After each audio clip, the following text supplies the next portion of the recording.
Einstein once said that there are only two ways to live your life. One is though nothing is a miracle, and the other is as though everything were a miracle. When we are born, we are naturally open to the awesomeness of the world. We see a puff of feathers fly into view, but before we are told that it's just a bird, we see it as a plain-out miracle. Born from the same stardust that makes up our own beings, billions of years of evolution events have occurred in order for that moment to occur. But as we have developed language, we have seemingly taken the magic out of life and replaced it with simplistic logic. Today, language influences everything. The ways in which we communicate and form our thoughts play heavily into the reception of our own ideas. Based on our own personal experiences in the world and the way in which we think about those experiences, we form perceptions that create our reality.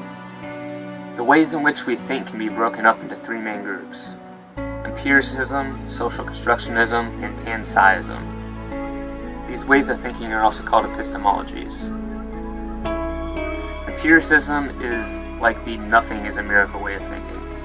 Truth comes from sensory experiences only, and through scientific explanation and inductive reasoning.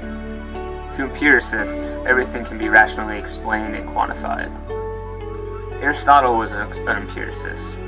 He had a very real-world view and practical approach to knowledge that allowed him to provide a ton of ideas that are still applicable today. For social constructionists, truth is unobtainable. Language is used to co-create and share knowledge, and to construct and perpetuate our realities in the way molding our truths. This is like the we create miracles way of thinking. To social constructionists, reality is relative to the society that creates it. Kenneth Burke, a prominent social constructionist, said, "Man is the symbol-using animal, inventor of the negative, separated from his natural condition by instruments of his own making, goaded by the spirit of hierarchy and often with perfection." He points out the nature of language and how it constructs the reality in which we live, and how that reality is separate from our natural one.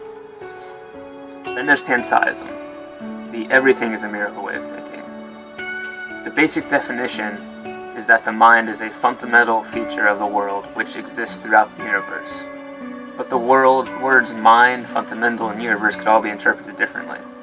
Panpsychists see themselves as a mind in a world of minds. Plato, perhaps the first panpsychist and the most famous, believed that truth was absolute and was derived from a world of perfection that he called the nominal world. So if you have an empiricist, a social constructionist, and a panpsychist look at a bird, we get three different ways of looking at the bird. The empiricist sees the bird as it simply is, a construction of bones and feathers and material that flutter around and it just is. The social constructionist sees the bird as what it is, and agrees that it is a bird because everyone else also agrees that it's a bird.